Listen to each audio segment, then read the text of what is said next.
सविताचा प्रेमविवाह झाला होता। तिचा संसार सुखात सुरू होता। तिला एक मुलगी देखील झाली। पण नवऱ्याला असं काही कळालं की भयानक कृत्य घडलं आणि त्यानं बायकोला जाग्यावरच संपवलं। नेमकं त्यांच्यात असं काय घडलं आणि नवऱ्याला त्याची शिक्षा काय मिळाली? चला संपूर्ण घटना सविस्तर ऐकूया। ही घटना आहे जळगावची। 25 वर्षाचा जितेंद्र पाटील आणि 20 वर्षाची सविता यांचं लग्न प्रेमविवाहातून झालं होतं। सविता एक साधी सरळ तरुणी होती। जितेंद्र हा शांत पण आतल्या आत आपला राग दाबून ठेवणारा तरुण होता, ज्याला आतल्या गाठीचं आपण म्हणतो।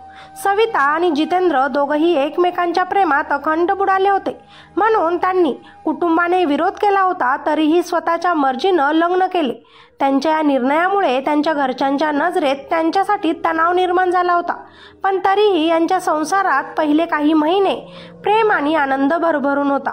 यांनी दोघांनी त्यांच्या संसाराची सुरुवात बांबुरे येथे केली होती।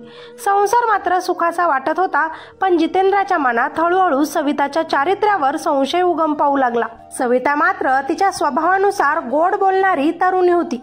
ती कोणासोबतही मन मोकळ्याप्रमाणे हसून वागायची आणि बोलायची, पण जितेंद्राच्या डोक्यात तिच्या असल्या वागण्यामुळे संशय निर्माण होऊ लागला होता। तो आता तिच्या प्रत्येक हालचालीवर लक्ष ठेवत असे। सविता फोनवर बोलत असताना तो नेहमीच तिच्या बोलण्यावर टीका करत, तू कोणासोबत बोलत आहे? इतका वेळ कशासाठी बोलते? मुलांसोबत बोलायचंच कशाला? जरीही ते आधी आपले मित्र असले मग काय झाले? असे प्रश्न विचारून तो तिला त्रास द्यायला लागला।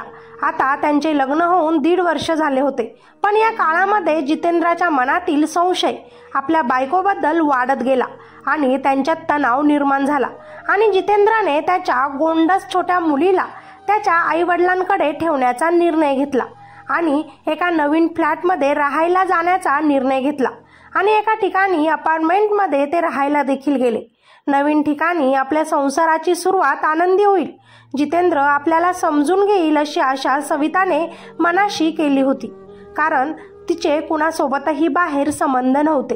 ती फक्त सगळ्यांशी हसून खेळून बोलत असे, पण जितेंद्राचा संशयाचं ओझं व मनातील क्रूर विचार काही कमी झाले नव्हते। तो तिच्या बोलण्यावरून तिच्या हालचालीवरून अजूनच तिच्यावर काट खात असे। शनिवारी संध्याकाळी त्या अपार्टमेंटमधील इतर रहिवासी आपापल्या कामांमध्ये व्यस्त होते। सविता मात्र आपल्या रोजच्याच दैनंदिन कामात मग्न होती। जितेंद्र मात्र त्या दिवशी काहीसा शांत वाटत होता। मनात काहीतरी ठरवून तो बसला होता। तेव्हाच त्याच्या मनात रागाचा बाण फुटला होता।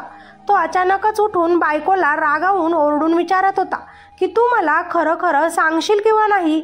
सविता त्याच्या बोलण्यावर घाबरली, पण शांतपणे त्याला म्हणाली, जितेंद्र, तू समजतो तशी मी नाही। तू सोडून कुणाचा विचारही मी केला नाही। मी चुकीची नाही, मला विश्वास आहे की तू मला समजून घेशील। पण जितेंद्राच्या डोक्यात मात्र एकच विचार होता, तिला कायमचं गप्प करायचा।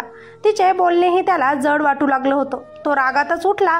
तिचं काही न ऐकताच तिचा गळा आवळू लागला।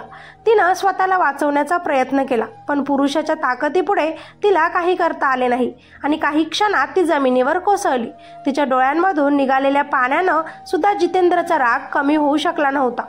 ती जीवाची भीक मागत होती, पण तरीही त्या नराधम नवऱ्याला तिची काही कीव आली नव्हती। फक्त एका संशयात त्यानं तिला संपवलं। ती खाली पडल्यानंतर तो शांत झाला। त्याच्या डोक्यात अपराधाची भावना निर्माण झाली, पण त्याला माघारी जाण्याचा कोणताही मार्ग आता दिसला नाही। बायकोला मेलेलं बघून तो पोलीस स्टेशनमध्ये आला आणि आत्मनिर्बंध केलं। मी माझ्या बायकोच्या चरित्रावर संशय घेतल्यामुळे तिचा खून केलाय, त्यानं पोलिसांसमोर कबुली दिली। पोलिसांनी चौकशी केली। सविताच्या मृत्यूनंतर तिच्या कुटुंबावर दुःखाचा डोंगर कोसळला होता। तिचे वडील म्हणाले की आमच्या मुलीनं प्रेमासाठी सर्व काही त्याग केलं, पण तरीही या प्रेमामुळे तिचं जीवन उद्ध्वस्त झालं।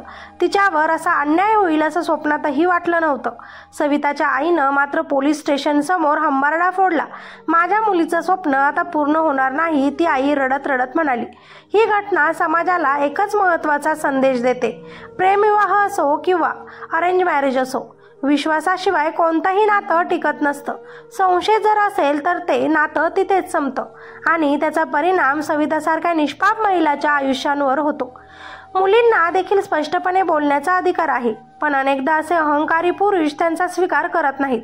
त्यांना नेहमी समोरील व्यक्ती चुकीचीच वाटते आणि स्वतः बरोबर. परंतु अशा पुरुषांनी आपला अहंकार, आपला गर्व बाजूला ठेवून आपल्या बायकोच्या मनाचा विचार करून तिच्यासोबत नीट स्पष्टपणे बोलून संशयाला कायमचं दूर फेकलं तर तुमचं आयुष्य, तुमचा संसार सुरळीत होऊ शकतो हे विसरू नये. पोलिसांनी जितेंद्रला अटक केली व त्याच्यावर गुन्हा दाखल केला. जेव्हा जितेंद्रचा मेडिकल अहवाल तपासला गेला तेव्हा तो स्वभावाने जरी शांत असायचा, पण तरीही त्याच्या मनामध्ये सविताविषयी तिरस्कार निर्माण झाला होता. तिच्याबद्दल संशयाची भावना त्याच्या मनात निर्माण झालेली होती. त्यामुळेच तो असले कृत्य करून बसला आणि आपल्या छोट्याशा त्या लेकराला पोरकं करून बसला. चला, ही स्टोरी तुम्हाला आवडली असेल तर एक लाईक नक्कीच करा. कॉमेंट करून मला नक्की सांगा, चुकी नसतानाही संशय घेणं योग्य की अयोग्य. आणि अजूनही आपल्या चॅनलला सबस्क्राईब केलं नसेल तर चला लगेचच चॅनलला सबस्क्राईब करा. भेटूया अशाच एका नवीन कथेमध्ये. तोपर्यंत सतर्क रहा. धन्यवाद.